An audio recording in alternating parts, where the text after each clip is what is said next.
Welcome, welcome. My name is Nyah. I am a licensed professional therapist in the state of Missouri, and I'm also a certified substance abuse counselor, and I focus on women, children, and family therapy. My blog, Voices of Fire, is basically a blog dedicated to transforming the conscious community through solutions focused approaches to problem solving. So, with that introduction, please welcome Sonjedi to the show. Sonjedi, could you tell us a little bit about yourself? All right, Sister Nye, thank you for having me. Everyone, I'm known as Sonjedi. Um, my background is in pre-medical biology. I am a certified emergency medical technician. I have experience as in the nursing field a little bit. So, like, healthcare is my primary focus in regards to my professional training.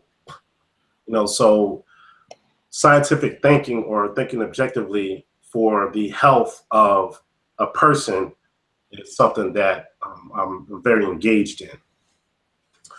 In regards to personal studies, I deal in Africana studies in general, specifically dealing with Kemetic studies, linguistics, cultural studies, comparatively. So that's the brunt of what I do. And here, we want to talk about African psychology, because that's something that's always been dear to me, dealing with the science of the mind. Even in dealing with neurology, I really love studying the brain. And then the when you're dealing with behavior, and then looking at scans and images of, well, this person's happy, then this part of the brain fires off and things like that. So that really intrigued me. But specifically here, with African people, dealing with our psychology and how our collective mind works, is something that's very, very dear to me and holds a very special interest. So, yep. Okay, thank you for that brief introduction. So, the first thing that we want to kind of talk about is we want to first lay the foundation for what African psychology is. And the first thing that we're going to do is we're going to go to the African Psychology Association, and we're going to look at their definition of Black African-centered psychology. And from that definition, what we're going to do is lay the foundation for our discussion today and use it as our methodology for addressing a lot of the issues in our community. So I'm going to go ahead and read African psychology, and then we can go from there. So African psychology is a dynamic manifestation of unifying African principles, values, and traditions. It is self-conscious centering of the psychological analysis and applications in African realities, cultures, and epistemologies. Black African-centered psychology, as a system of thought and action, examines the processes that allow for the illumination and the liberation of the spirit, relying on the principles of harmony within the universe as a mental order of existence. Black African-centered psychology recognizes the spirit that permeates everything that is, the notion that everything in the universe is interconnected, the value that the collective is the most salient element of existence, and the idea that communal self-knowledge is the key to mental health. Black African-centered psychology is ultimately concerned with understanding the systems of meaning of the human beginningness, the features of human functioning, and the restoration of normal natural order to development. As such, it is used to resolve personal, social problems to promote optimal functioning. So wow, that's a lot to process at once, but it really it really captures like what we want to talk about today. Do you have anything specifically to say about that definition and how we can use it in the conscious community to bring about a change, first in our mental health and then in our social functioning and how we see the world around us? Yeah, it's very important to, I was actually trying to see if I could pull the document up myself as well, so I could be looking at it at the same time, because I literally just downloaded it a little while before we got on the show. I'm just trying to find it. Here we go. So I want to be able to go point by point. All right. Well, overall, see, it's very important for African people or Black people to understand, you know, your own mind, understand, how yours works and how it's different from others. So, so we're dealing with African-centered psychology. You're dealing with the notion that you are an agent of your own reality. Okay.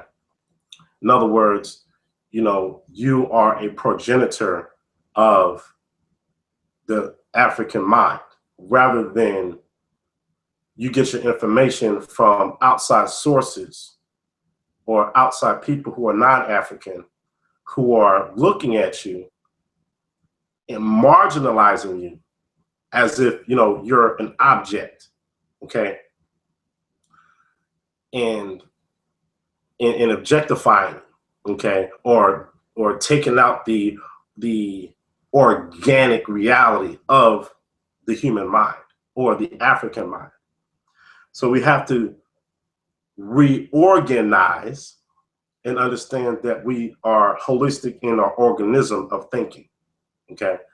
And that goes with the values, understanding that you are valuable and that African people are best qualified to explain African phenomena, okay? Because it comes from us, it emanates from us. We are the experience of African history, culture, customs, language, practices, etc., in all areas of people activity, okay, that are unique to African people. Okay. So when you're dealing with African psychology, you understand that the universe is an organic whole. Okay, all things are connected like a spider web. Okay, the ripple here affects the web over here. Okay, we are centered in life giving, life promoting modalities of the world. When we look at a phenomenon, we identify with the life of it, meaning we value and respect the life of a thing. It can be something as simple as a rock. You look at it and say, it has a spirit. I still must respect it because it is a part of nature. It is a part of reality being expressed out. Therefore, we have to honor it. See? And in doing so, you begin to free the spirit from bondage. And if I recall correctly, in that definition, it speaks about freeing the spirit, right? So how do you free the spirit? You have to reorganize your mind, okay, that was scattered. And, we'll talk about that, I guess, further on in the discussion, to where Dr. Wade Noble speaks about scattered consciousness, okay? So you have to reorganize, okay, and reclaim, reshape, or Sankofa-ize, go through the process of Sankofa-ization, if you will. I hope I'm answering your question. Yeah, definitely. Thanks for that very detailed response. We will provide a link to the Association of Black Psychologists for our viewers. So you talked about consciousness. I know a lot of times in the community, I hear people attempting to define consciousness and trying to really provide precision to what that is. Could you provide us with understanding of consciousness and how it relates to African psychology? All right. Okay. So that is a great question, and it's something I think that really needs to be clarified. So I'm going to go to Wade Noble's latest work. It's called The Island of Memes. Okay.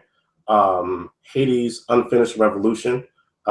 This was published last year, 2015, by Black Classic Press. Please get this work. It is very well organized, very well put together. So I'm going to page 124, and I'm going down to the footnotes where he addresses that very question. It says this: consciousness, as perceived by African people, is in effect a construct that represents the ability of human beings to know, perceive, understand, and be aware of self in relation to self and everything else. It is the hermeneutics of consciousness that determines how African people conceive of and understand themselves as fundamentally spirit. This awareness of one's self as spirit, in turn, allows one to access realms of knowing that is not limited to just cognition or perception. It also allows one to be accessible to those spirits in the realm of the spirit. It connects knowing and awareness of both the perceivable, which is visible, and the unperceivable, which is the invisible. Hence, consciousness is not bound by time, space, or place. It connects knowing, awareness, and comprehension to the universal and the divine. Consciousness is that which gives congruity among the various realms of being.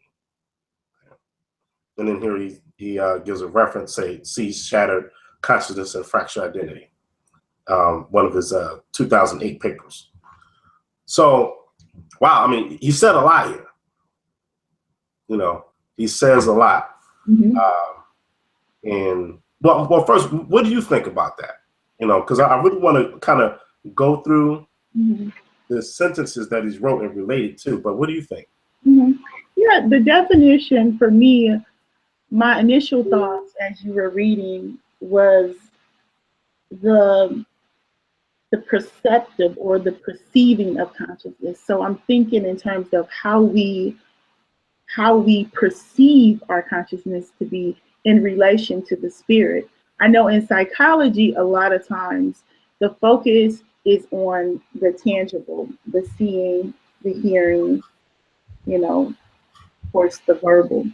And to me, when I heard that definition, what I thought was, this is something that goes beyond just perception. This is really about connecting to a spirit. And it really has some African themes to it, you know, because when we're talking about the spirit, we're talking something beyond us, really.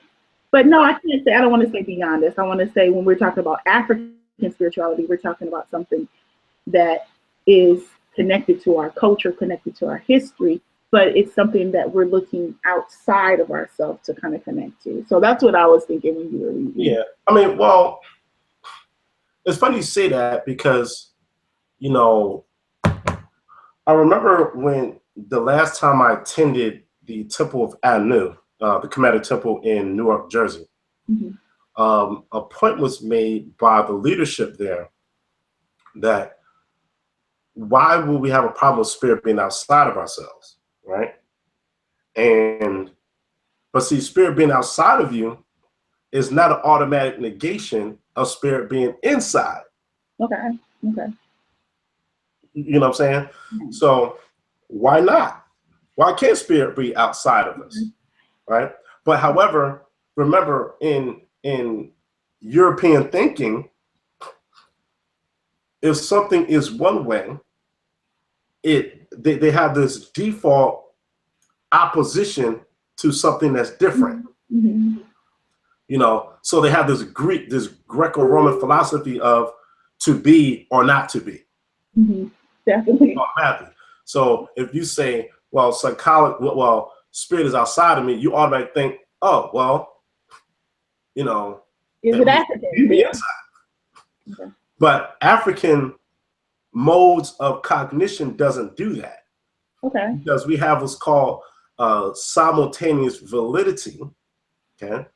Osari Montes speaks about that in one of his works, several of his works, if you will, and that two things that appear opposite, okay, are both valid. Okay. So even though your perspective is maybe seemingly different from mine, it's just as valid as mine. Okay. All right, let me give you one more analogy. And then I want to get back to this consciousness thing, because I know we're going to go all over the place today. Right. So there's a story, analogy that's told among people who practice Ifa, okay, or at least in the Yoruba culture. You can have a man who's walking down the street at the crossroad, and he has on a hat, okay? Well, there's two people on either side of the road. There's a person over here, then there's a person over here. Person over here says, oh, that man has a red hat on, right? But the person over here says, oh, he has a black hat on, okay? Well, they're both arguing, trying to figure out whether he has a black or a red hat. You know, but then when you look at the man from the front, you realize that he has split colors. So this side of his hat is red and this side of his hat is black. You're both correct from your own vantage points. But his correctness does not automatically constitute an incorrectness for him. And his correctness does not automatically constitute an incorrectness for this one. Simultaneous validity. I hope that was a good example.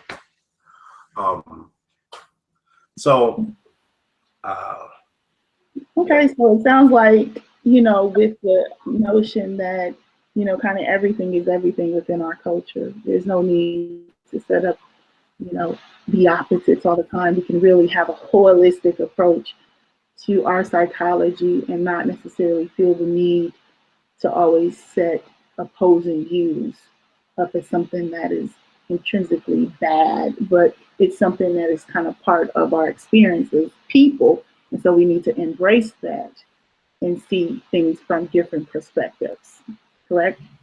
Yeah. Even that term, opposite, you know, they'll say opposites attract, you know. The more I get into, you know, African thinking, the more I have a problem with statements like that. You know, wait a minute, opposites don't attract, opposites fight each other. What you mean? You know, if I have the you know, the Southern Army, and then you have the Northern Army, they're opposite. They're opposing because they're fighting each other. They're not attracted to each other. They're trying to kill each other. You know, as if when we say, oh, the opposite sex, the opposite gender, as if, you know, we're about to have a happy medium or come together and, you know, proliferate and be happy. You know, African psychology for us is complementary pairs, because the universe is composed of complementary twins. Okay, everything is paired. Things work together. Things complement. You have one side, I have the other side that fit together to work in unison, not opposite. Because remember, opposite means to oppose, to go against. Okay.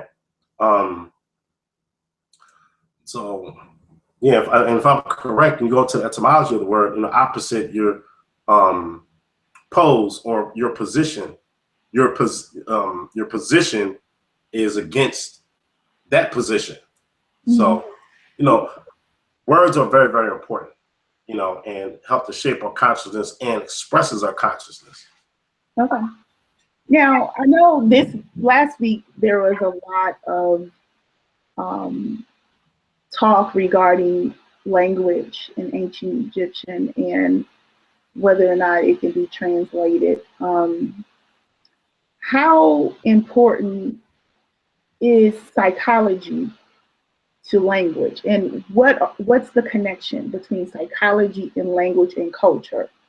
Could you give us a little insight into that? Okay, so right, so psychology, language, and culture. I actually put something up the other day on my Facebook on what culture is. Okay, so you know, so I'm gonna read a little bit of that. Okay. Okay, so we get clarity on what culture is. Once I find it. All right, 1 second. Okay, so culture is the instrument. Now this is by Julius Garvey, who's the youngest son of Marcus Mosiah Garvey. Okay. Culture is the instrument by which we deal with reality, by which we adapt reality. Okay, so in culture, you know, this is how we move about in the world. I'm not going to read the whole thing, but I'll read more of it later on. So now psychology and language. I always say that all words carry the spirit of its own root. Okay, you know, so we could say something like, you know, yo, man, you need to keep it real. Sometimes we'll associate keeping it real with things that are negative. So if I'm sitting there cursing you out, I'm keeping it real because I'm telling you how I really feel. Keeping it real. Okay. So then the question is, why is it that the negative side of you represents the reality of you? Mm-hmm. What? And again, you're dealing with European thinking. You're automatically going to associate positive with fakeness Okay. and unreal. Why is that? Okay. You know, and I mean, it's really an open-ended question. Okay. Language shapes your thinking. See? And when you understand the meaning of a word, you can use it in the incorrect way, but the mind is registering what it actually means. Okay. Okay? Or even if you're unaware of a word, you are taking the spirit and transmitting it, not knowing it. So, for example, let's take the word smart. Okay. So, smart, if I remember correctly, it means painful. So, if you ever look at them old cartoons, you know, and you might get a cartoon character, he kicks another cartoon character in the butt, and then you see lines and stars and stuff all over the place, you know, and he holds his butt and says, you know, he got the smarts. It's a word that means painful. Yeah. Or how about this disaster? Okay, let's look at the psychology behind the word disaster. Mm-hmm. So disaster is dis and aster. Okay, we know dis is negation. Okay, disrespect, disregard. Okay, and aster comes from the Latin and Greek. It's a word meaning star. Okay, mm-hmm. So for the Greeks, and you know, many people in the ancient world, and some people still today, will associate calamities and misfortunes to the positioning of the stars. This will get to astrology per se. Okay, mm-hmm. So something bad happened to you, it must be, you know, the alignment of the stars. So this is where the term disaster comes from. Okay, and that's the psychology behind that word. Mm-hmm. You know. So it is very important for us to be cognizant and aware of the words and terms of which we use. Okay. You know, like tribe, for example. You know, why not just use nation? You know, so what African tribe do you come from? You know, because again, there's a negative stigmatism that comes along with it from European writers that's passed on to us. You know, so. You know, that's just a couple of examples. What do you think? Right. When you were talking, I was thinking about the book that I just got this week by Brother um, Asar. And in his introduction, he was talking about the importance of the rescue, reinterpretation, and the restoration of major ancient Egyptian themes in our community. And he talked about how the translation of ancient texts was primarily done by people who didn't understand the culture. So it's then our responsibility today to then continue the work of the ancestors and begin to explore major African themes within our culture and then develop programs around that. How important is this conversation that we've had in the past week regarding the translation of ancient Egyptian texts, and what are the implications of the text not being deciphered, as some of the individuals are saying within our community? Um, well, great question. Number one, um, Dr. Clark, you know, that great ancestor, implies to us that, you know, your history is um, your time clock. Okay, you want to be able to know your place and time in history. Okay, in space and time. So by you knowing your past, you know where you are. You know the hour. So Dr. Clark, you know, he elaborates more on that in his speeches and writings. See, all people who know who they are, okay, when they know their history, that means you know where you've been. Because if you know where you've been, you can draw a straight line to where you are, and then you can point to where you need to be. Okay. So Dr. Clark teaches us this. Okay.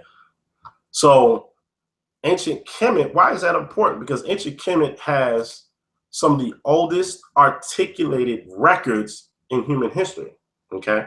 Even though we have records that predate dynastic Kemet, okay, we have rock paintings, rock art that depict a human and animal activity, etc., in the what becomes the Sahara Desert, Libya, Central Africa, Inner Africa, etc.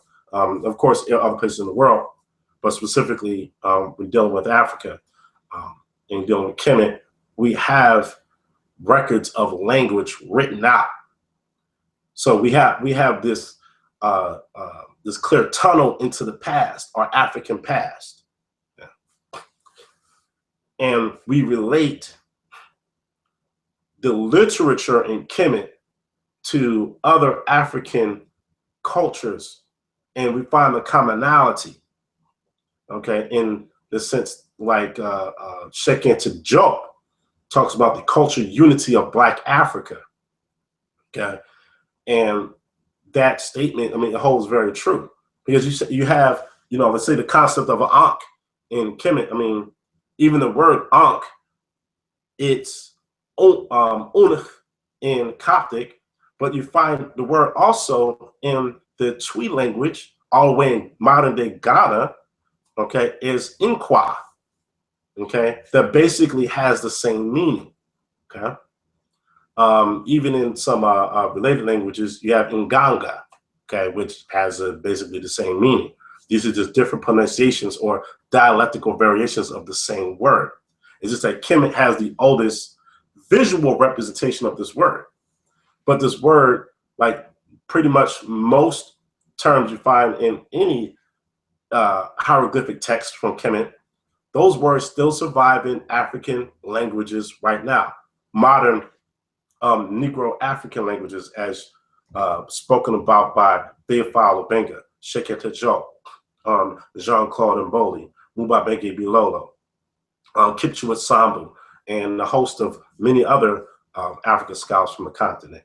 Now, in regards to the claim about the hieroglyphs not being translated, etc., okay, what I think is happening is you can have people who have not taken the time to study the language, okay, but have emphasized other areas such as, like, you know, just the history of social issues, etc. But their foundation may be in dealing with kinetic phenomena, right? But then you have another group of people who come along and they deal with the language, okay? And I think it's there's some insecurities on the part of people who will say it can't be translated. But for someone to say something like that is to be 200 years, you know, behind schedule, okay? At least 200 years. Now, in the early 1800s, you may have had some people who might say that because amongst the Europeans, it was like a mystical writing. You know, all the secrets of alchemy is, you know, inside the symbols, etc. It's a mystery. We don't know. It is undecipherable, you know.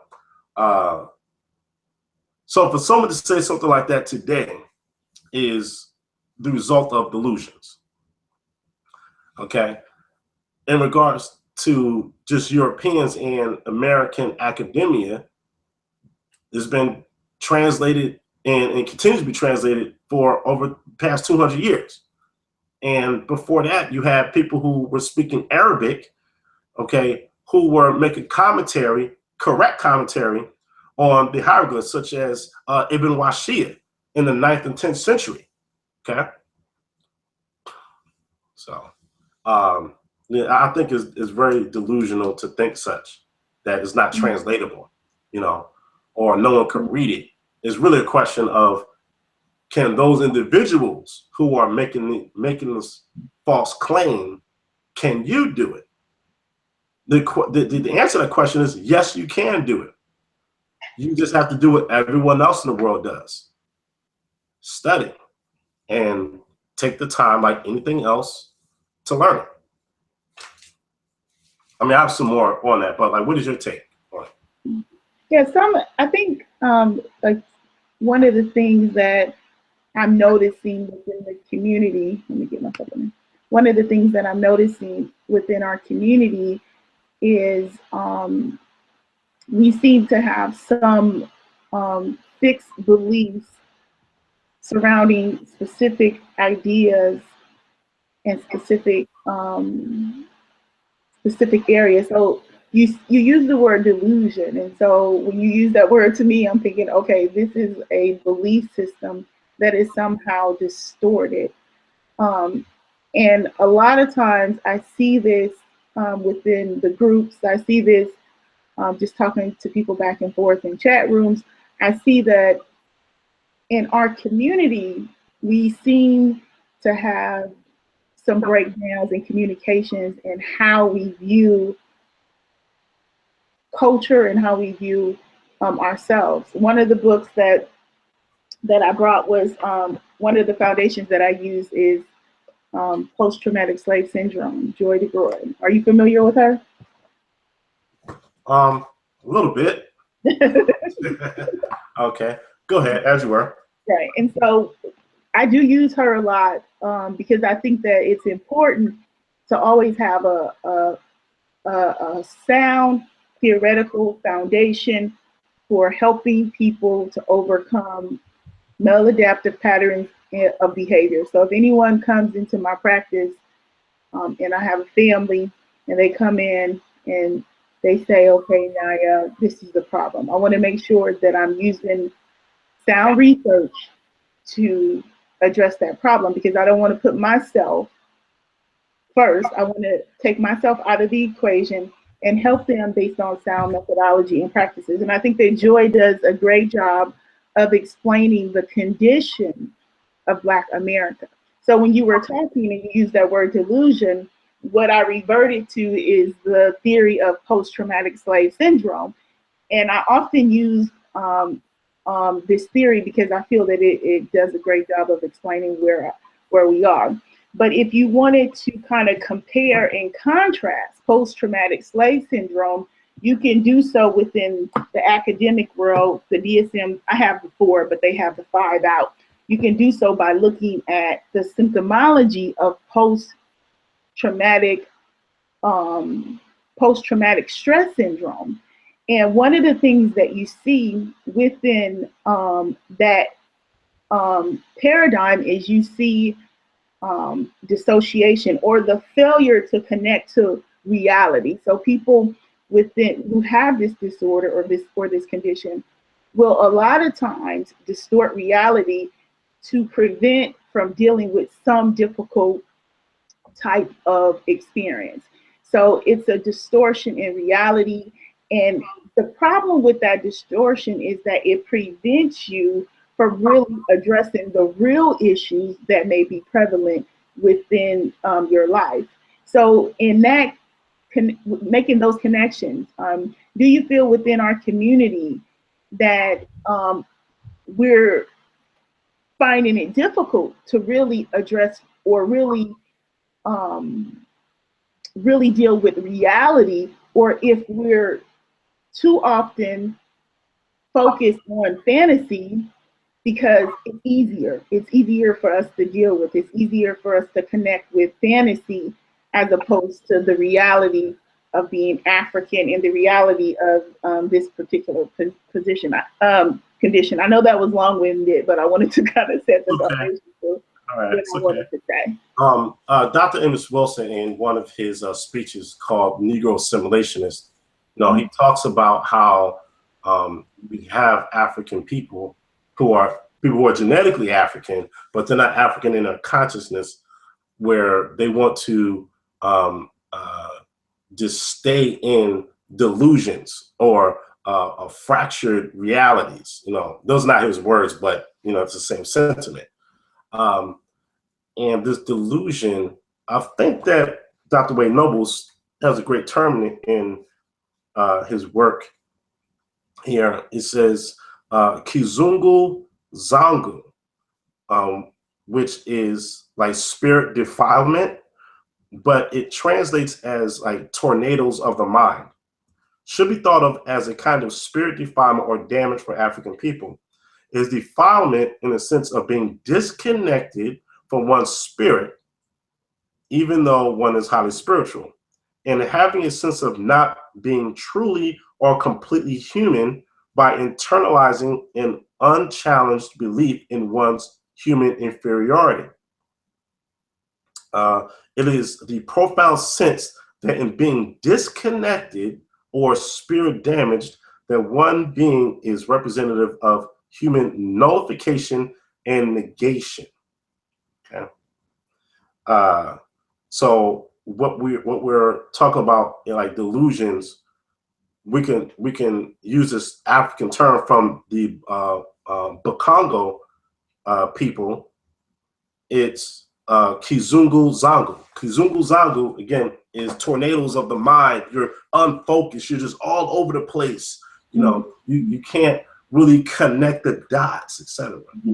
And I think that conversation that we had almost a week ago regarding whether or not the meta-nature can be translated or not is really part and parcel of a bigger picture of a larger social issue, where it's easier to deal in the fantasy so that you don't deal with the reality. Okay. So we may have people who want to talk about, the fifth dimension, etc.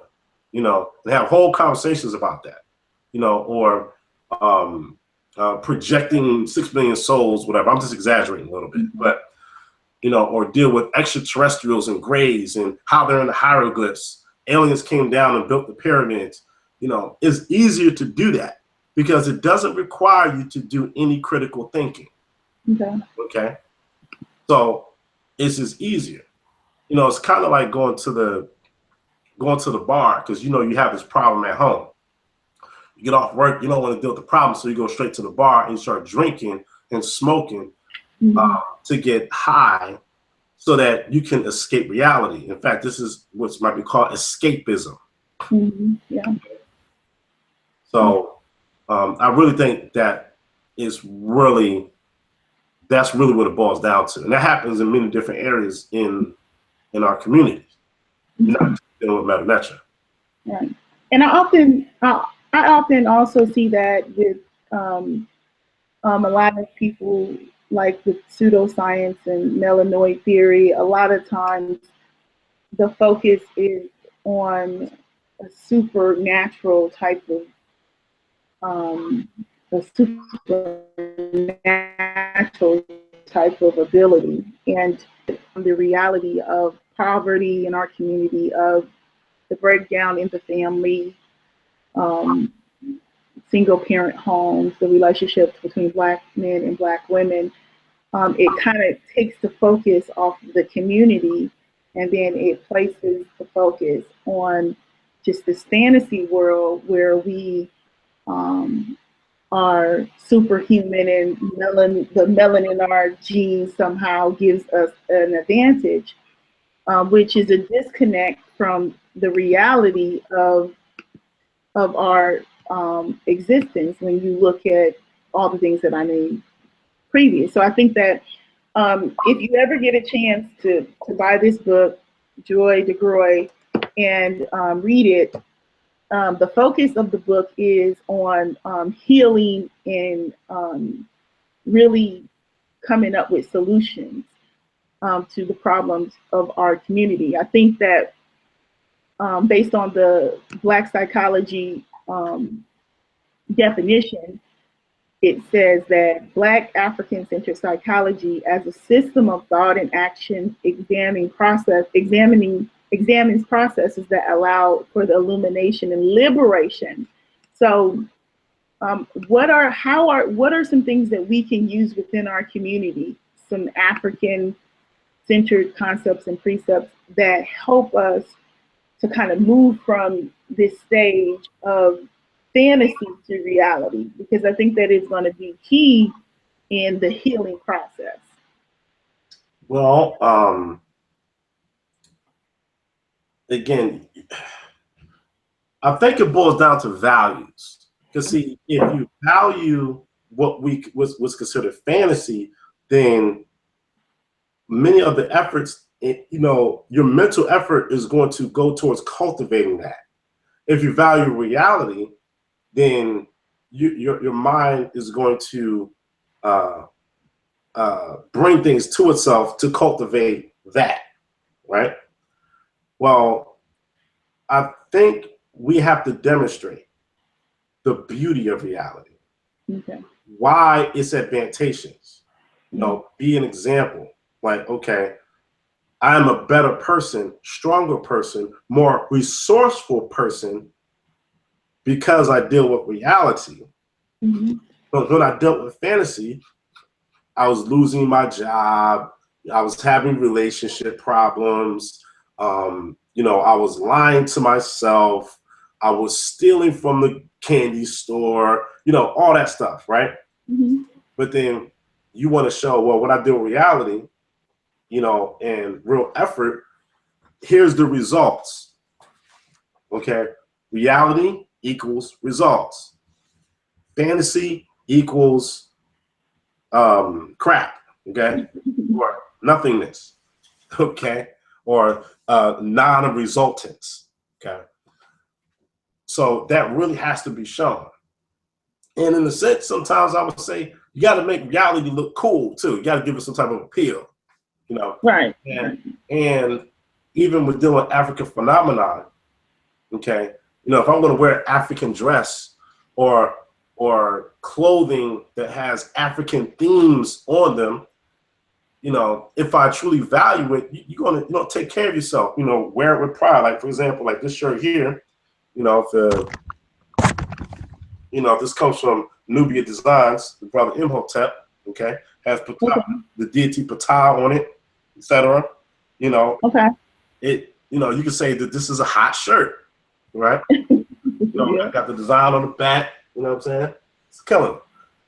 However, okay, but you can see in my face that I value the design because it has an African theme. Okay. Mm-hmm. And when you value it, you're now adding appeal to it because I'm associating being happy, satisfied, joyful with African phenomena. Again, it goes back to psychology and associations. If you associate African phenomenon with being happy, joyful, strong, resourceful, uplifting, inspirational, etc., your values, your thinking is going to go in that direction. But if you don't, then it'll fall to the wayside. See?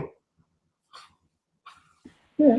How about I didn't go too far to the left on that one? No, I think that you really brought perspective, because I asked you to give me examples, and I think that valuing who we are as African people is extremely important to our development. Yeah. So, given that, what do you think are some barriers to locating ourselves in time and space? What are some things that have been historically a barrier in this so-called conscious community in developing African-centered psychology and perspectives, which foster community and family and grassroots? What are some barriers that you think are present in the community today? Well, I'm going to revert to Dr. Joy DeGroot, since she was brought up, and I like her concept of village. She speaks about in her lectures on how you take the concept of village in Africa and we have to use that for ourselves. Okay, it's the village. It's the humanization of us. Okay, and in that you have what's called racial socialization. Okay, you have to be socialized. Okay, in fact, she speaks about that on page 192 in her work, racial socialization, okay? Where as the children are growing up, you are teaching them that they are beautiful, intelligent. Okay, you're teaching them to value their natural self. Okay, and you're building trust around that. Where when you go out into the world here, it teaches you the opposite. You have racism, the concepts of beauty are Europeanized, standardized, and then we incorporate that into our mind, okay, and then it creates tornadoes in the mind, as Dr. Wade Noble would call it, okay, and this creates the barrier because that scattered consciousness is not connected, and that's your barrier, because we're growing up thinking that I need to be European. Okay. I need to be something other than what I am. And that is the major blockage in all things that follow thereof. Okay. We have what people bleach their skin. Okay. Because you want to look like something else. So you've internalized external factors of hatred inside of you. You're blocking yourself. The usage of the non-usage, when you don't use African concepts for African people, we are handicapping ourselves, because as far as from my own experience, and I haven't been on the planet as long as many other people, but so far I'll see that things such as traditional African religion and things related to that is best qualified to heal African people. African-centeredness, Afrocentricity, which is a model, traditional African religion and social structures is best qualified to heal African people. Okay.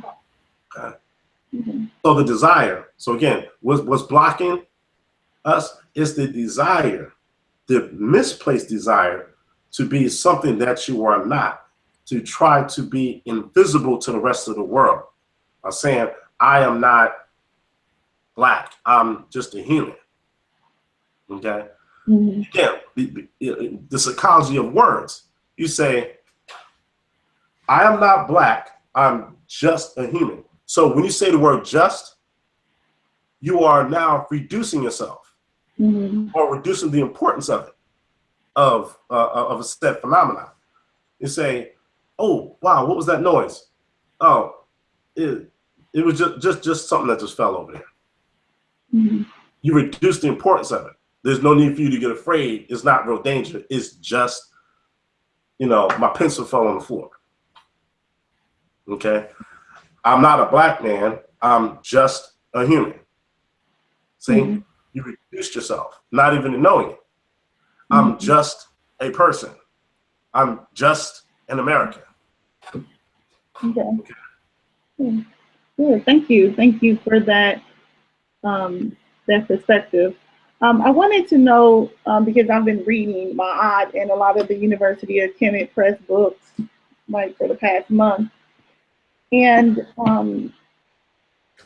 part of the premise here is the guiding principles of moral living is kind of understanding the historic connection between religion and our current condition. What are your thoughts about the state-sponsored religion, which I would consider to be Christianity, Judaism, and Islam? What are your thoughts on those religions? And to the people who say that you can be African-centered and also follow those religions, what are your thoughts? Are they, complementary, or are they in direct opposition of our goal, which is a collective conscious based on collective ideas and African centeredness? What are your thoughts on religion? Those institutions were basically religio-political institutions, really. Because remember, when they were put together, there was no separation between politics and religion. Your politicians were your religious leaders. Okay. Okay. So, and the idea is to control masses of people. And in regards to Christianity specifically, you have to understand a white person being a Christian and a black person being a Christian are two different things. See, you both can go in one building, okay, and listen to the preacher in the pulpit. The preacher can say a collection of words, right? You're both listening to the same thing, but you're both hearing different things. The relationship of a white person, or people who are classified as white, has a different relationship to the religion than a person who's classified as black with the religion. There's a different relationship. Okay? The relationship is that the deity image established reflects the person classified as white. It does not reflect the person classified as black. Okay? Some of the rules and regulations in the institution promote cultural normalities of the person classified as white, but it rejects the African culture of the person classified as white, as black. So they're hearing the same thing, well, they're listening to the same person, but the words have a different relationship when this person hears it and when this person hears it. See? It is liberating for the person classified as white, okay? But it is enslaving to the person classified as black. See? Even in the biblical text, it says, you cannot serve two masters, right? Because you'll love one and hate the other. Yeah. Right. Right. So, so in that, it enslaves the African mind because of the rules that's in it are anti-African. People say, no, it's not anti-African because, all the prophets in the Bible, they were black. That, at this point, that's irrelevant. Okay. So they have the same skin color as us. So that means that they're doing the same thing as us. No, it doesn't mean that. Okay. So, in the New Testament, the exact scripture escapes me, but it speaks about how the woman should not speak in the church. If she wants to know something, she should consult her husband at home, right? That's in the New Testament. Mm-hmm. The women should not speak. Well, if you ever go to, a Bembe, if you ever go to an African initiation or an African festival, women are very vocal, right? Mm-hmm. So in the so-called religio-spiritual setting, some people call it religion, some people call it spiritual, okay?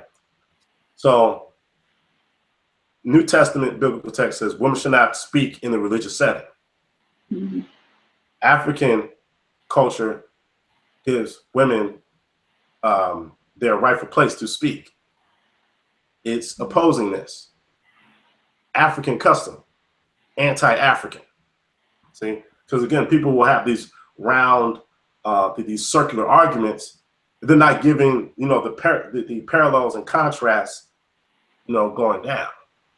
Mm-hmm. Mm-hmm. In the Old Testament, it'll say, like if you go to Exodus, how it'll say, their God says, thou shalt not have any other God, before me.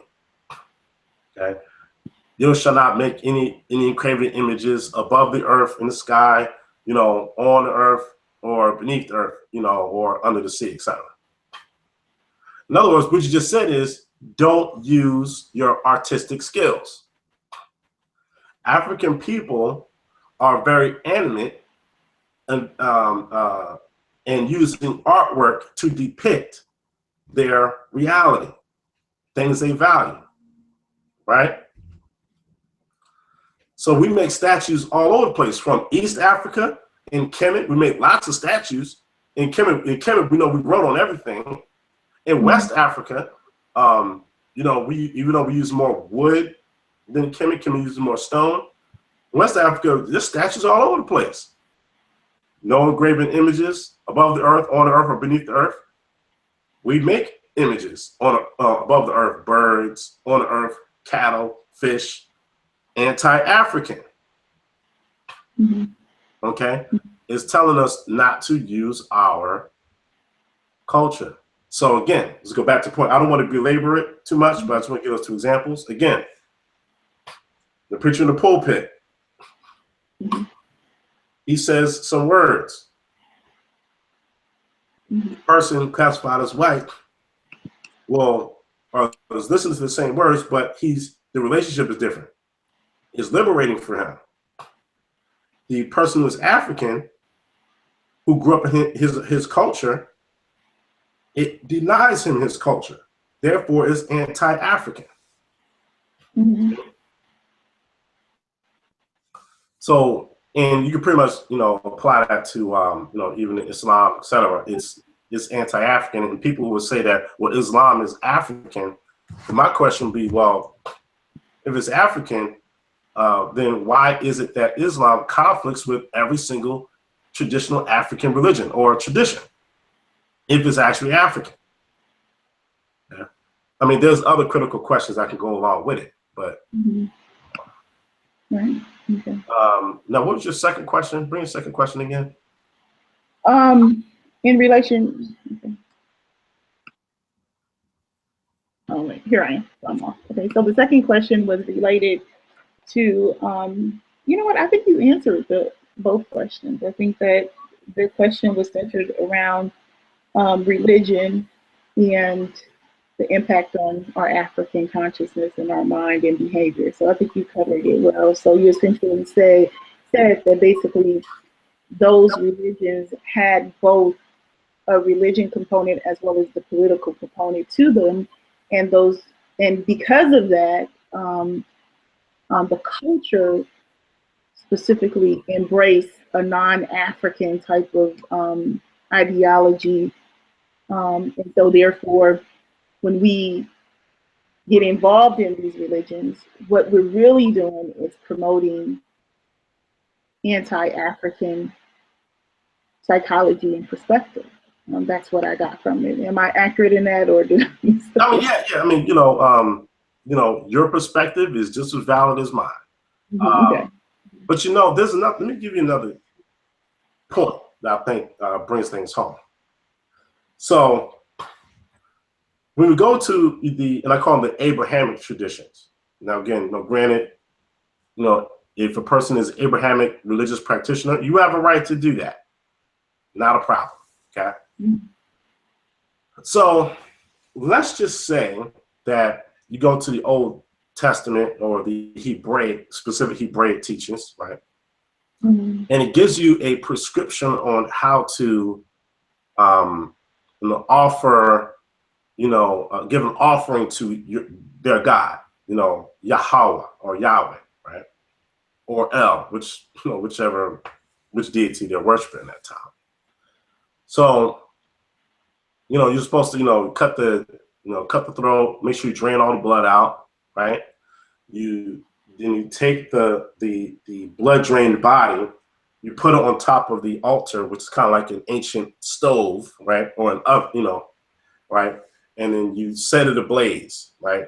And then the flames go up in the air, then the deity can smell it, and then he spiritually eats it, right? Then once it's finished cooking, then the priest and other people take part in the meat, right? Mm-hmm. So when you slaughter cattle or an animal, according to the law, Hebraic laws, it's called kosher meat, right? And that's okay because it's sanctioned by their God, right?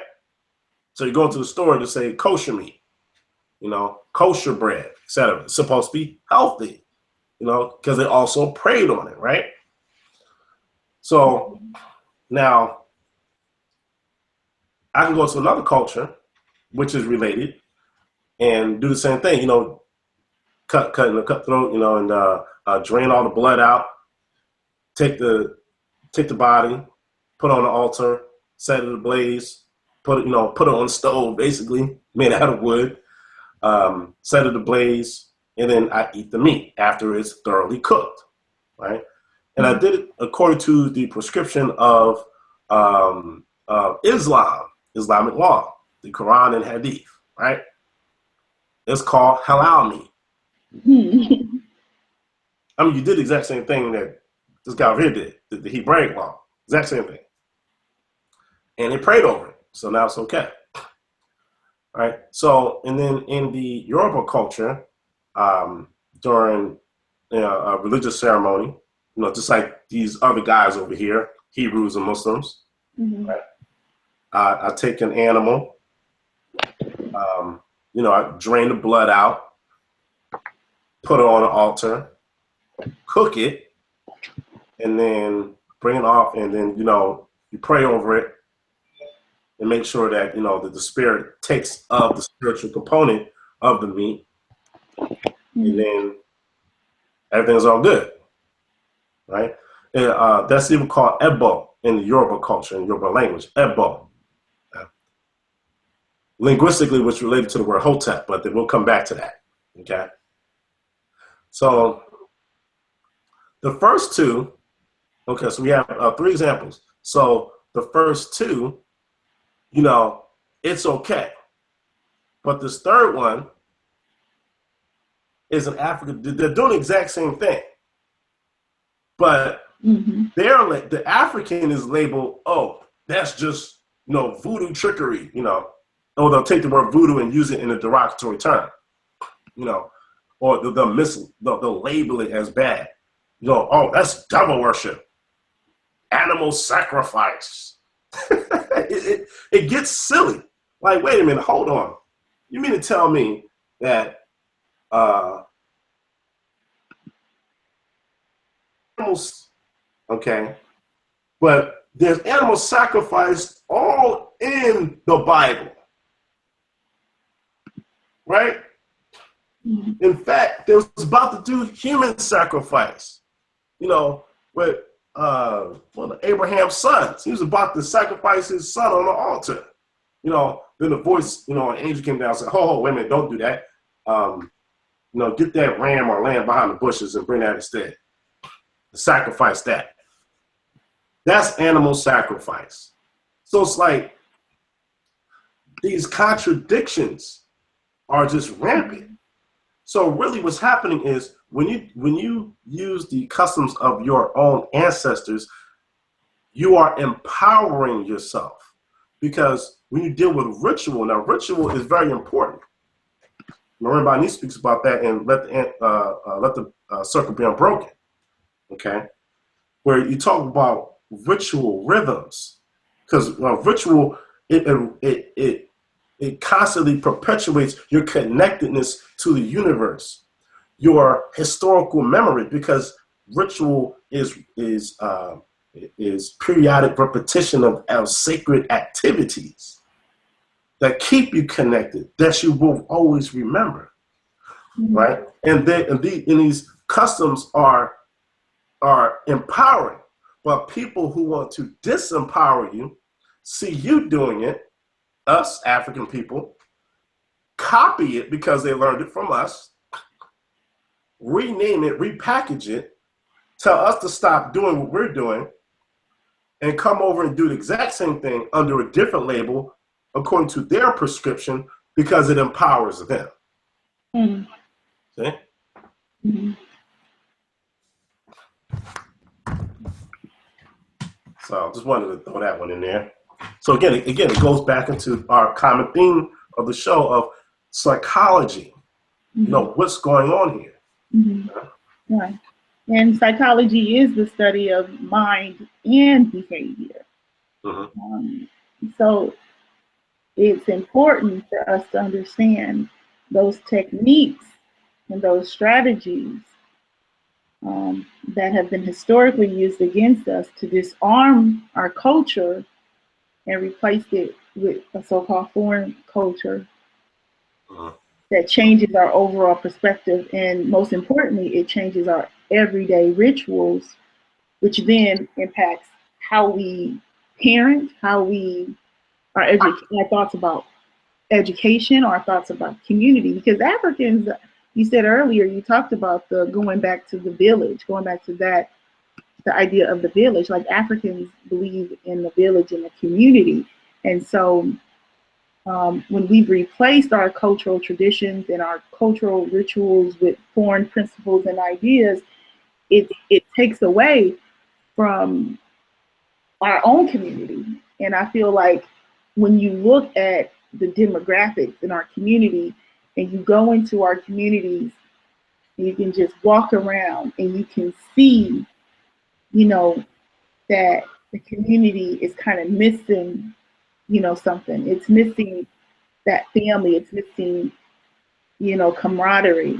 You know, if you look at places like Chicago, LA, Compton, all those areas, it's missing, you know, a sense of oneness. And I think that part of that has to do with religion, and most of it has to do with the trauma of being here in this country. And I see a lot of us attempt to avoid having a discussion about slavery, which I understand. But how important do you think it is for us to really have that discussion about slavery and the psychological impact of slavery on our community, evidence by what we see today, evidence by reality? Yeah. Well, you can't address a wound unless you recognize that you are wounded, right? Mm-hmm. You know, you'll never heal if you're denied. Like if I got a cut on my leg and you come along, you're the doctor and say, hey, you got a cut on your leg. And I look right at it and I'm like, no, I don't have a cut on my leg. And I keep doing this, you know, I don't want to hear it. My leg's not cut. Meanwhile, you're getting an infection. And this is what's happening. We have this injury. Again, Dr. Joy DeGroot, these are terms she used. We have this historical and continuously perpetual injury that's occurring and has occurred and continues to occur, but you know, we're closing our eyes to it. Okay. Therefore, it's always perpetuating itself. Okay. Mm-hmm. And we're thinking that it's normal. And again, you name all the different cities mm-hmm. where many of us who are not aware, it seems normal. In fact, I'm gonna read this statement out of African Psychology and Historical Perspective, okay, by Dawudi Ajani Yaziba. Okay, he edited. Now this is by Kobe K.K. Kambon. This his article on the Afrocentric paradigm. Mm-hmm. Page 62 says this: this process of Eurocentric cultural psychological oppression of African Americans results in a condition of gross psychopathology among blacks, mm-hmm. which is defined as normal and functionally healthy by European American worldview. Yeah? I have labeled this a dangerous condition of mental disorder among African Americans as psychological misorientation. Okay, so this is what we're dealing with. Now, this psychological misorientation, we can equate this with Dr. Noble's storms of the mind, and him using the Kikongo term, Kizungu Zangu. So we have different terms for this phenomenon. Okay, on the maladaptive behavior, which Dr. Joy DeGruy will call post-traumatic slave syndrome. Okay, but again, when we're utilizing African concepts, going back to African languages, and understanding the African aesthetics and incorporating that into our value system, we can begin to heal and recognize we are injured, right? Recognize that we are injured, face the reality of the injury, so that we can begin to heal, because we are the only ones that can heal ourselves. No one else can do it. Okay, you cannot go to another group and ask them, hey, can you help us heal? It's not going to happen, because it's not in anyone's best. It's not in their so-called self-interest. So I wouldn't expect other people to heal us. We're the only ones that can do it. And it's African culture that's best qualified for as a tool of that endeavor.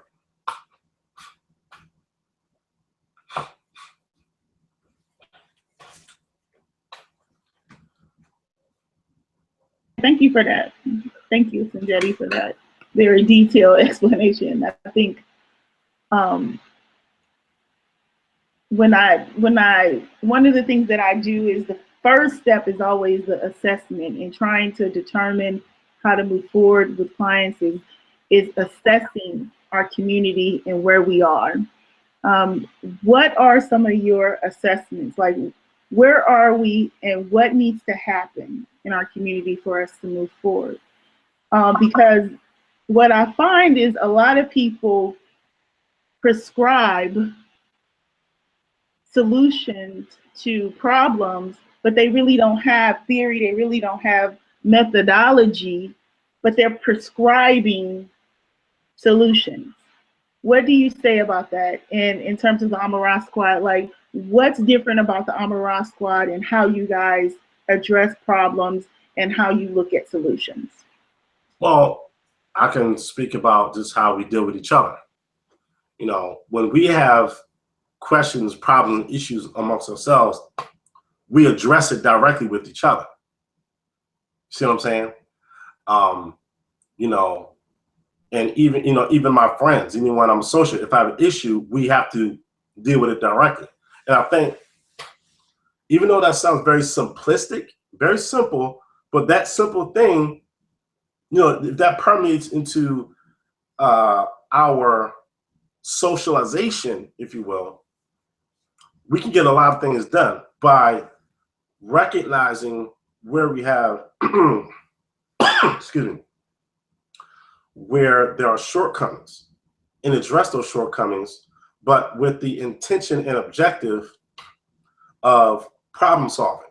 You have to be solution oriented from the onset.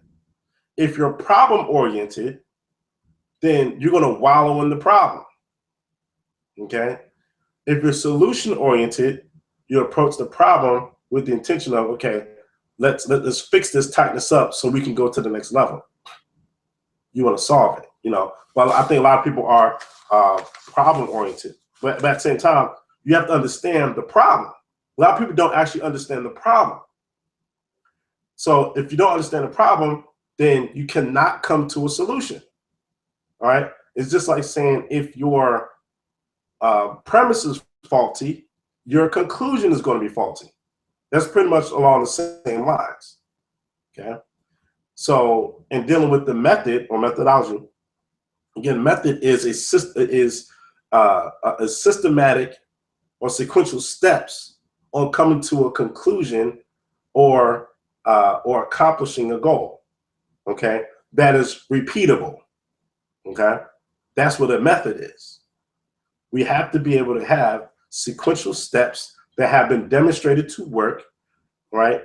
And at the end of it, we have a solution. Okay, this should be the goal of, you know, what you have a method for. You know, it's just like in math. You know, we've been learning methods since we were, you know, children. Okay, like if I take 25 and 25, they taught you a method on how to figure it out. Okay, so you got 25, then you put a 25 below it, you put a line under, you know, then you put a plus sign. You know, 5 plus 5 is 10, but you put a 0 there, then you put a 1 above the 2. Then you add the 1 to the 2 2's. So 2 plus 2 is 4 plus the 1 is 5. Therefore, you bring the 5 down, put 5 next to the 0. That's a method, right? So it's a sequential steps on come to a correct answer or a viable solution. Okay, that's why I like mathematics, because it's the perfect example of methods. You know, we do it in subtraction. It always works. So we need to look in history and find out what actually worked, use those things that worked, adapt them to our situation right now, today, so that we can solve our own problems. Okay, it doesn't mean go back in the past and stay there. You need to go in the past and find out, well, what actually worked? What things can I derive from the past to inspire me right now to give me a greater future? That has to be, you want to use solutions, because people have figured these things out before. Mm-hmm. So go back past, well, who has done the study before? Okay, this is, you know, part of literature review. Okay, who's done the study before? Who has had these problems before? Mm-hmm. What did they do in their journey to solve this problem? And after they solved the problem, what did they do to maintain themselves in, you know, after the solution has already been, after they solved the problem with a solution? And then after that, did they have problems later on? And what did they do to solve those? And what did they do to maintain themselves? These, you know, should be some vital questions that we should have. Mm-hmm. Mm-hmm. Hopefully that answers the question. It does. So I shouldn't be able, now let me go to my screen. So I shouldn't be able to have all the solutions. So whatever solution that I develop based on my research and my education, someone should be able to come behind me and repeat the methodology that I use and then arrive at similar conclusions, right? Yes. Is that what you're saying with the methodology? So the information shouldn't just be mine alone. So when I leave or if I die off, you know, the methodology will not die with me, but it lives on with my people, because the information that I'm bringing to you is based on sound techniques and sound methodology. One of the things that I noticed with your debate or your discussion with young Pharaoh and basically Sonetta, because I didn't see SETI, is how methodically the Amara squad went through and kind of started the discussion from the beginning to the end. How Dr. Ma'at discussed methods, you know, talked about the papyrus. You came in and talked about critical thinking, and Asar talked about comparative linguistics, and Rujawu basic writings. You know, I saw, you know, young Pharaoh, and I thought it seems to me that they had a method. Do you guys always take that approach when trying to solve problems? Because what I often hear in the community is somehow what the Amara squad teaches in the community is somehow dangerous. Somehow it's a threat to Black people. Do you guys always take a scientific method to problem solving? And what are the benefits, of using science in our community as opposed to continuing to focus on solutions that can't necessarily be verified, other than by the person who's making the claim? So I'm just trying to get a better sense of science and how you guys are using that within the community. Well, dangerous, maybe to someone who's delusional, well, or rather, I should say, who has delusional position. Okay, let me say it that way. People who want to remain in fantasy are intimidated by reality. See, it usually happens where they get scared. They don't want to deal with something that's sound and logical. So that will be a threat to their sense of escapism. Mm-hmm. Because now I'm forcing you to think. I'm pulling you back into reality, and you're kicking and screaming, no, I don't want that. So they'll respond by saying, Afrocentricity is a disease. Mm-hmm. They'll say, the African stuff, or the Amara squad, y'all got body, stuff like that. But there's no critical thinking at all, involved in any of this, because people want to remain in the idea of escapism. So maybe dangerous in that sense, mm-hmm. But we're not threatening anybody. We're just asking you to think. Okay, it's not illegal yet. So okay. All right, now what do we do? Now, granted, we all have background in areas where you have to do critical thinking. Okay, Brother Ankh, he reads a lot of scientific journals, so he's involved and constantly engaged in literature where it requires critical thinking, critical writing, and critical speech. So he's constantly engaged in that. Asar Imhotep, okay, has college background, computer programming, etc. Has been in universities, had conversations, dealings in colleagueness with professors, etc. Wu Zhao, the same thing. I have a background in in biology and in the healthcare profession. Because again, if I'm out there in the field and you have let's say a heart attack, okay, and your heart stops pumping for some reason, am I going to sit there and say, well, I read this book from the New Age section, and and and they say that all you need to do is speak these words of power, into this person's chest, and then they're going to magically, No, I have to use scientifically proven methods on resuscitating you. It's called CPR, okay, and utilizing an AED, okay, and automated electrical defibrillator. But it's like these are science. You have to apply it. Things that have been proven to work already. Things that are repeatable. I think there's a word you used earlier. Okay. So where someone says to me, well, I can astral project. Okay. Now, there's two ways to approach that. Astral project. First off, astral projection is a metaphor for meditation. Okay. So when you're going to what's called meditative state and you're sitting still and you're breathing slowly and you're slowing your brain waves down, as that can be detected by monitors that looks at the activity in your brain, the waves slow down and you get this euphoria feeling of travel and movement. Okay. And this is, we can get to psychology and neurobiology. Feeling of flight. That's what astro star project. They're saying astro because you have your eyes closed and you're seemingly in the dark because your eyes are closed. So it's a metaphor for that type of mental state. Now, other people might say, well, I can astro project and then land inside of your house, and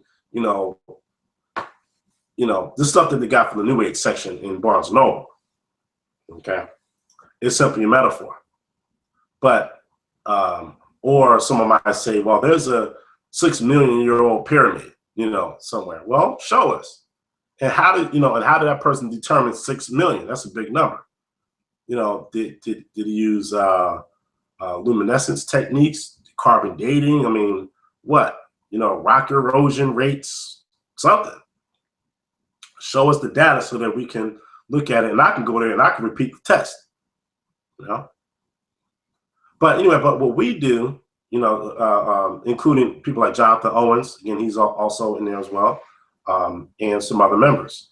But sometimes we just have conversations with each other, beforehand. I say, hey, we got this topic, what do you want to cover? All right, I'm gonna cover this. Okay, this person covers this part, this person covers this part. And we'll say, okay, well, you do this first, and this is going to merge with this right here. And once this foundation is set, then you come in with this part. It's not difficult, but now it may be difficult to someone who doesn't do critical thinking. Now again, remember, the more you do critical thinking, the easier it gets. I think in a past conversation, we may have spoke about neurological connections in the brain, right? Mm-hmm. Well, the pathways in your brain, the nerves, are conducive to the activities in which you engage in daily or on a regular basis. Okay, so which relates to your bones and your muscle memory as well, but it starts in the brain. So that's why a basketball player who practices all the time, what's happening is the neurological pathways in the brain are being rearranged in such a way that's conducive for that activity. So over time, it becomes more efficient because the brain is an organic machine of efficiency. Okay, so that's why they say practice makes perfect. That's where we get these terms from. Okay, so the more you do something, the more your brain is going to rewire itself for that activity. So if you study, let's say, Medu nature, or actually study the field, right, then you will have memory of certain terminologies, certain authors, concepts, vocabulary words. You may have even written some things down. You would have this memory. However, if you have not, it will show. So when we have that debate or discussion, it really was not a fair discussion, because the person that we were having a conversation with showed that he had very little knowledge of the topic, because had you done a study, it would express itself. But if the memory is not there, that you didn't study it. See? And many times, what happens is when a person is unlearned in a topic, when they ask a question that is an uninformed question, you don't even know when your question is being answered. See? And that's, that was one of the issues in that discussion. And then there's the problem and question, did you even want the question to be answered? Because some people ask a question not expecting you to answer it. They're not looking for an answer. They're looking for an argument. Okay? And again, this goes back to, this psychological disorientation, right? where, people, really wallow, or they want what's called drama, so, and they find good feelings in that. So that's really a shame. So.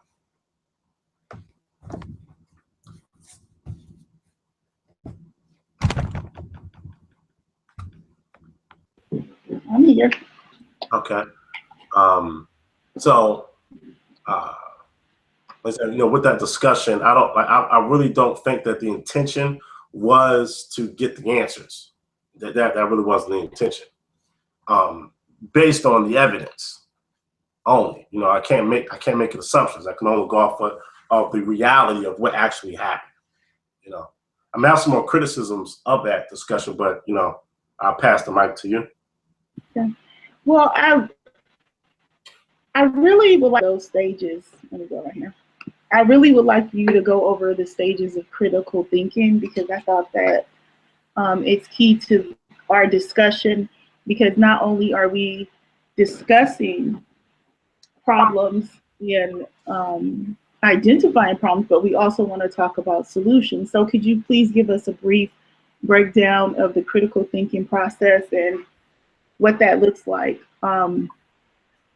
Because I think that it's key, like I said before, in the problem solving model. So I know that the first step is remembering. So if you can go over that, that'd be great. Yeah. So I'm gonna go to 2 books.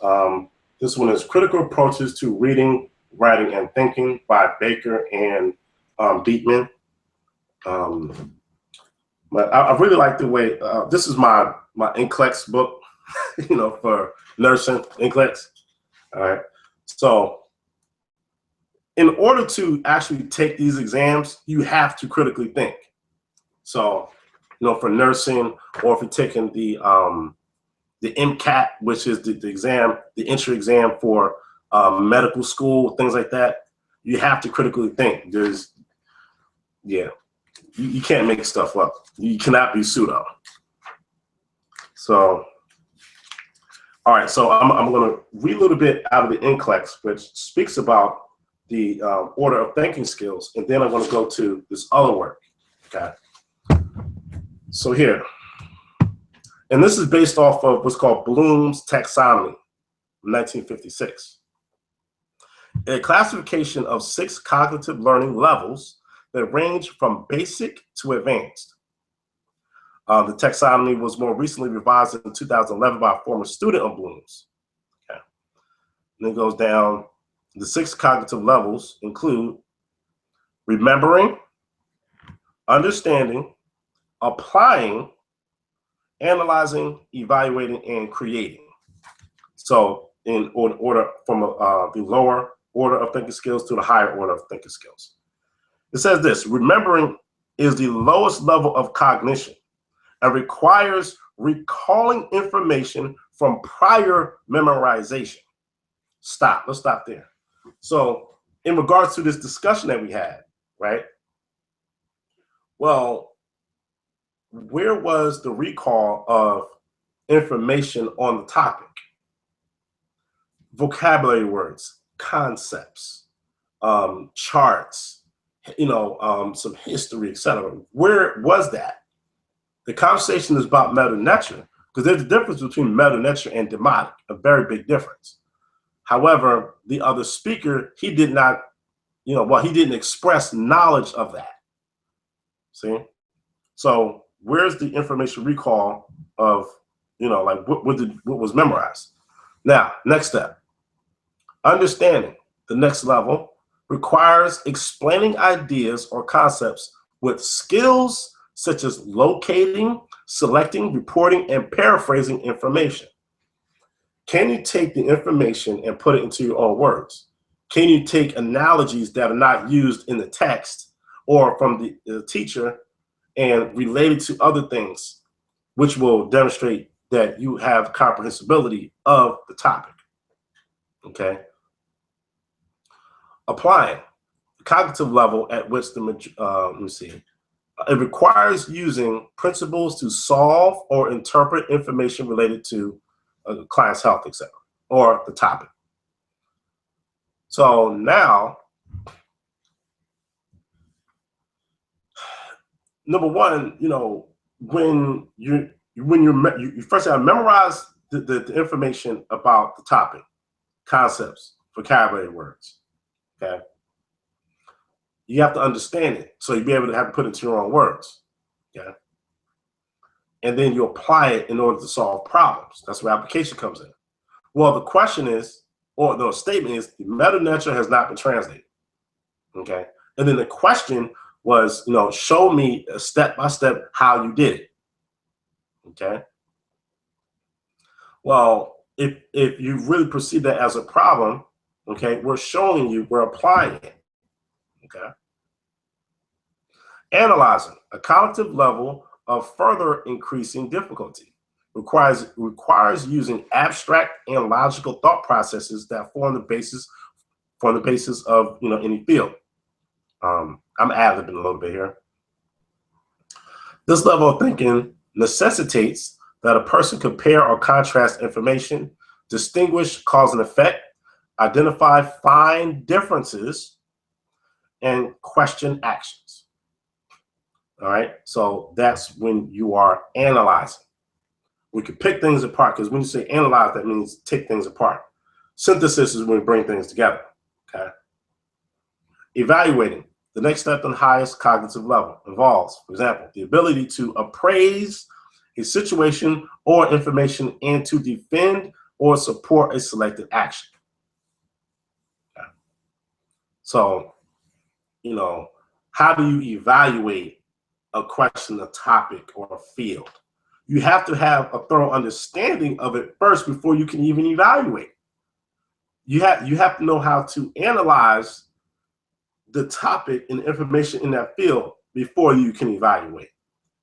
You have to be able to apply the information in the field in some shape, form, or fashion to solve problems before you can evaluate. You have to have understanding of the field, be able to put these things into your own words and bring across to different types of people to communicate effectively in order to evaluate. You have to know what the terms are related to that field ahead of time. Highest level, creating. That level ranks as the highest and most challenging degree of thinking. Requires such activities as inventing, modifying, substituting, or reorganizing information to fashion new ideas. So you see, all this goes into critical thinking. These are levels of thinking skills. See? And people think that, oh, well, I can just jump on YouTube and now all of a sudden I'm a scholar. No, a scholar is a critical thinker. Okay. I mean, I don't necessarily claim to be a scholar because I'm always a student. You know, I'm always aspiring to improve my thinking skills. You have to practice. You can't just look at a video and like, oh man, I could talk on the topic now. You know, well, if you look at one video, you probably have a very poorly informed opinion. Now people say, well, I have a right to my opinion. Sure, you can have an opinion. Everyone can have an opinion. But what is the value of that opinion? Okay. And it's interesting, as you were reading the 6 steps to critical thinking, I was thinking about my experience as a substance abuse counselor and as a therapist. One of the techniques that we use is cognitive behavioral therapy. And in cognitive behavioral therapy, the goal is to basically identify, using critical thinking skills, identify the root cause that contributes to substance abuse and other maladaptive behaviors, bipolar, depression, trauma. First, you have to locate it cognitively and be able to have a discussion about how that pattern of thinking or manifested in your psyche in some type of way. So when you were going over those 6 steps, I was thinking, wow, you know, I use that in my therapy, you know, to help individuals create a new pattern of thinking. So instead of thinking that, you know, um, that I can't do something, or my life is a mess, or I will never amount to be anything, then what we attempt to do is replace those negative schemas with positive schemes that are more reflective of your skill set. So in the conscious community, what we're seeing a lot of time is we're seeing people who have very limited skill set in specific areas, particularly problem solving. And so that's one of the focuses of my blog, of my platform, Voices of Fire, is to help people learn and adapt new skill sets. So, I mean, I think that we've gone through all of our bullet points in today's discussion. Um, Before we wrap up, we talked about African psychology. We defined consciousness. We talked about European versus African-centered thinking, and we gave some very detailed explanations of what it looks like. Is there any particular African tradition, such as Ifa or Dogon, that you want to discuss today and restoring our African or identifying our African phenomena, locating it and then restoring it back to what it was, or rejuvenating it? So I know that was wordy, but yeah. So do you have any specific tradition that you wanted to discuss today? I mean, there's different traditions. Mm-hmm. However, I'll speak of traditional African religion in general, Mm-hmm. and maybe give one or two examples from specific traditions. Hopefully that'd be fair for our audience here. Okay. Well, when you're dealing with traditional African religion, number one, you don't have to make this extra effort to be Black. You don't have to try to find where the African people are, because it's already there. So that effort is like that's not even a factor, okay? Because by virtue of the term traditional African religion as is labeled, okay, I know we like to call it spirituality, etc. Okay, we already know it's African. So it's not like, well, Christianity, I have to deal with, say, Bethlehem and the lineage of another people. Well, in traditional African religion, ancestor veneration is emphasized. Okay, like for example, in Ifa, okay, which utilizes the Yoruba language, okay, I will be called Omo Barbara, okay, because Barbara is my mother's name. Omo, child of, offspring. Okay, this goes back to the psychology of language. Okay, and when you go into when you're entering into the culture, you are referred to as Omo, who your mother is. So this establishes the sacredness of the relationship you have with your own mother. Okay, that sacred umbilical connection. Okay, and thus that sacred umbilical connection she has with her mother and her mother's mother and his mother's mother, your father's father's father, his parents, their parents, and until it goes all the way back into the creator. Because the creator, and in the Yoruba language, the creator is referred to as Olodumare, okay, or even Edumare, okay, or Olorun, the owner of the sky, right? Right? Because the creator owns or encompasses all of reality, okay?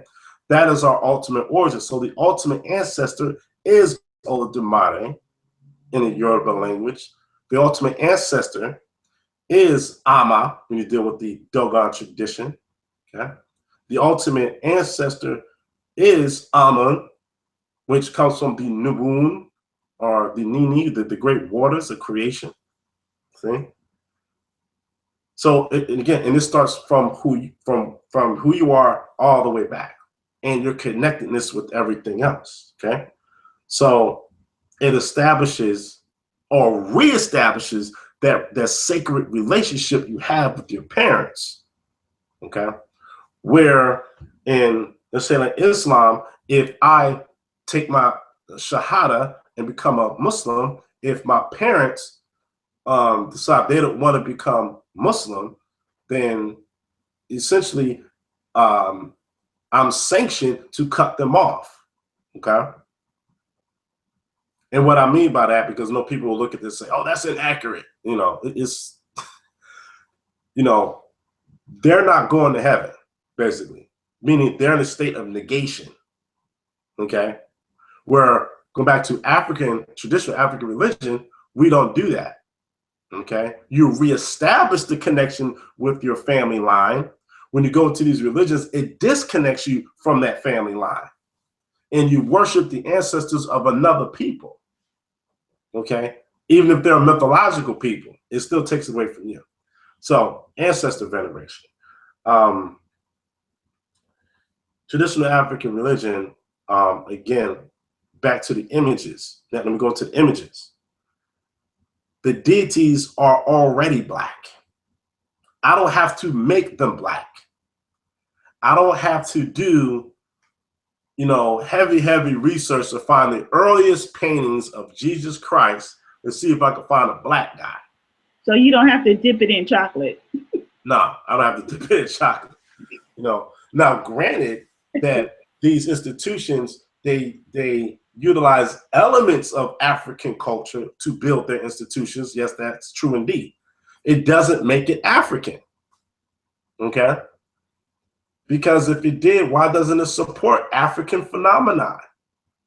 Why is it that you are disconnected from African phenomena when you go into these institutions if it's so African? And that's a question I give to our so-called Afrocentric Christians who say, well, y'all dealing with Kemet, y'all need to come back into Christianity because Christianity is the highest form, and at this point you sound like imperialist Europeans in black skin now. Okay, we have the highest religions, and all the other African religions are inferior. So we need to go back to Christianity because it's really an African religion.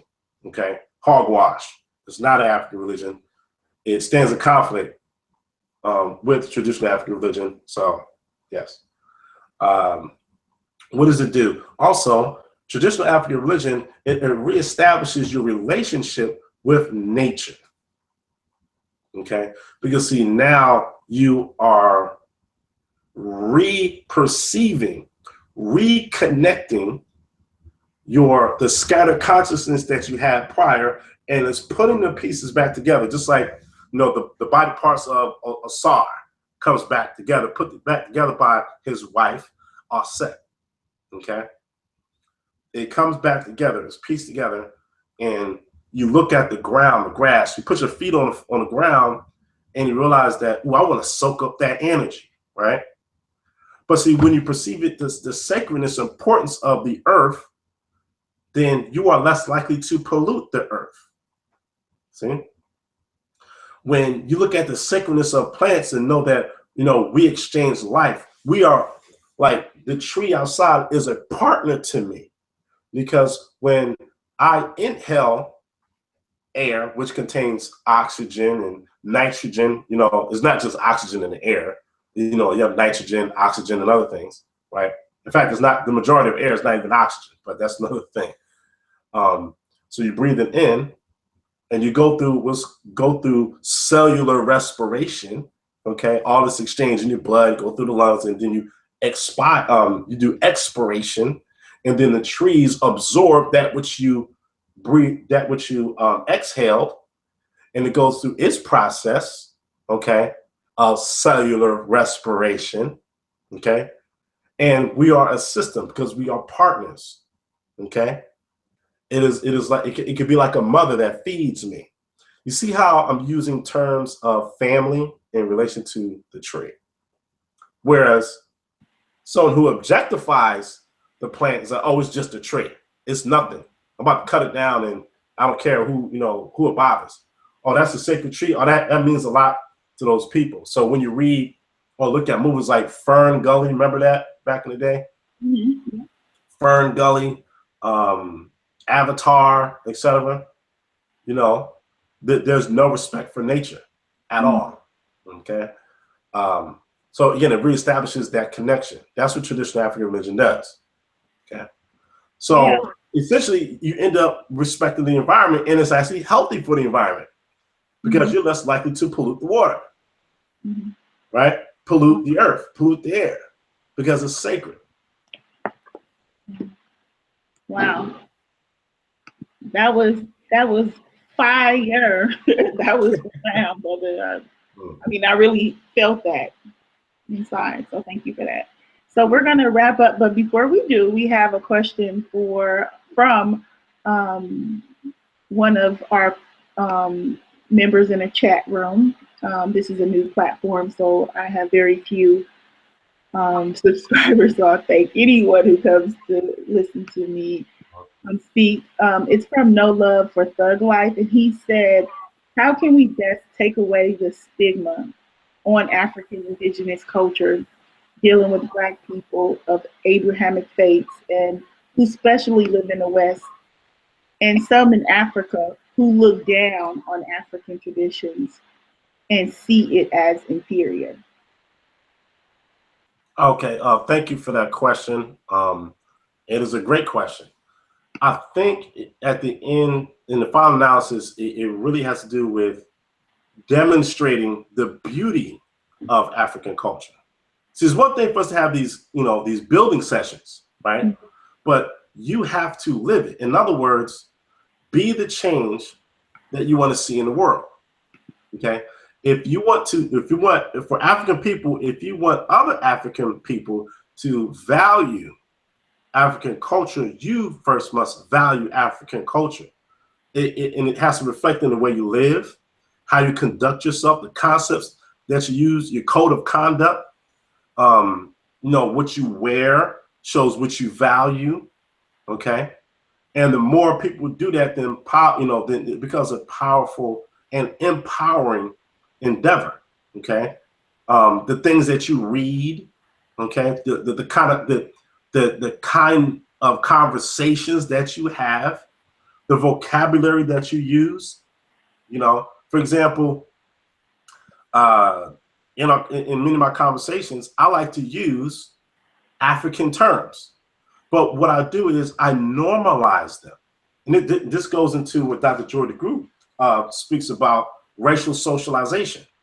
Okay. So I'll take a term like utaratibu wa kutizama, right? Which is a Kiswahili term, which means the way of the world, or it's another way of saying your worldview. So the African worldview, we'll call it utaratibu wa kutizama. Even earlier, I used the term from Wade Noble's work, that translates as tornadoes of the mind from the Kikongo language, okay? Kizungu Zangu. So what's happening is that I'm taking African language, African phenomenon, African culture, and elevating it to a level of classical and standard simultaneously. So simultaneously standard, simultaneously classical, and finding intellectual stimulation in the usage of African languages and African concepts and things that we can derive, be inspired by, and create new things based on African culture and phenomena. You know what I'm saying? For example, again, look at the shirt. I'll just use it for example. So our brother used this, he took concepts out of Kemet, right? He utilized his creativity and he put it on a shirt and he created a business out of it because that shows that he values African phenomena and uses it as his livelihood to share his mind and his heart with the rest of his people. Okay. So it's your value system. So he's showing his African mind. He's demonstrating his African mind. This is, again, the shirt design comes from Nubia Designs. Okay, I'll give a couple other examples. Look at Faranacourt, another clothing line.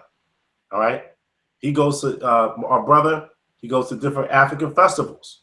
Okay, and he shows love. He embraces people. So people are associating positive behavior with African phenomena because you're putting the two together. This is psychologically what has to happen.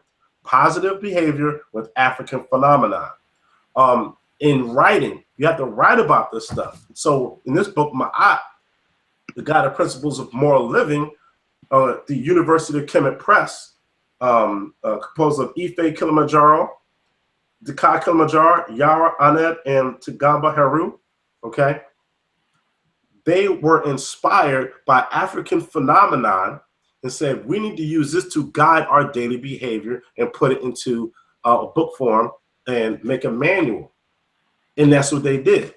So they spent years doing this. So this demonstrates they value African phenomena. See? Mm-hmm.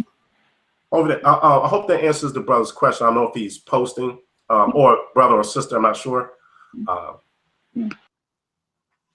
Okay, thank you. Thank you so much for that explanation. So we are approaching the end of our show. You know, we can go on and on about this subject like 2 hours in. So in closing, I just want to give you the floor and let you close out and just make your last remarks about our discussion and premise and purpose and what you would like our audience to take from our discussion in this type of interview format.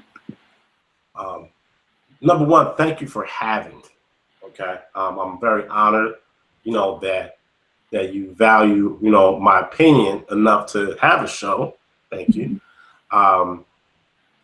You know, what I want the audience to take from this discussion is, you know, look into, you know, how we think. Look into African psychology.